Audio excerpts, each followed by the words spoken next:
একবার যাচ্ছি বর্ধমান জেলার মেমারি স্টেশন থেকে মাকুমপুর বলে একটা গ্রামে।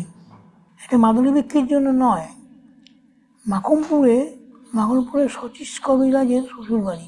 সেখানকার জমি জমার ওয়ারিশান দাঁড়িয়েছিল শশীশবাবু, শ্বশুরের ছেড়ে পড়ে না থাকায়। আমাকে পাঠিয়েছিলেন পৌষ কৃত্তির সময় জমি জমার খাজনা যতটা পারি আদায় করে আনতে। কিন্তু তা হলেও পরনে আমার গেরুয়া কাপড়, হাতে মাদুলি ও ওষুধ ভরে ক্যাম্পের ব্যাগ থাকতো, ব্যাগ ইত্যাদি সবই ছিল। যদি পথে ঘাটে কিছু বিক্রি হয়ে যায় কমিশনটা তো আমি পাবো। কখনো ও অঞ্চলে যাইনি। মেমারি স্টেশনে নেমে বেলা 2টোর সময় হাঁটছি তো হেঁটেই চলেছি, পথ আর ফুরোয় না।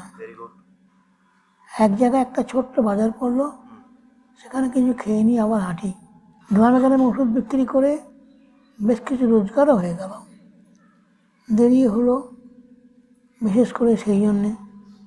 আর একটা বাজার পড়লো, সেখানে দোকানদারদের কাছে শুনলুম আমার গন্তব্যস্থানে পৌঁছতে অন্তত রাত 9টা বাজবে।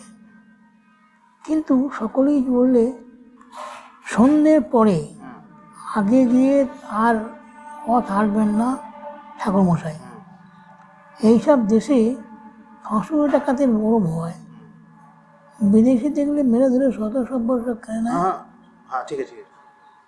প্রায় বনের ধারে বড় বড় বাড়ি, মাঠের বাড়ির মধ্যে ঘাপটির মধ্যে বসে থাকে। সাবধান, একটা দিঘি পড়বে মাঠের মধ্যে, ক্রোশ 3 দূরে, জায়গাটা ভালো নয়। এই তো হয়ে গেল।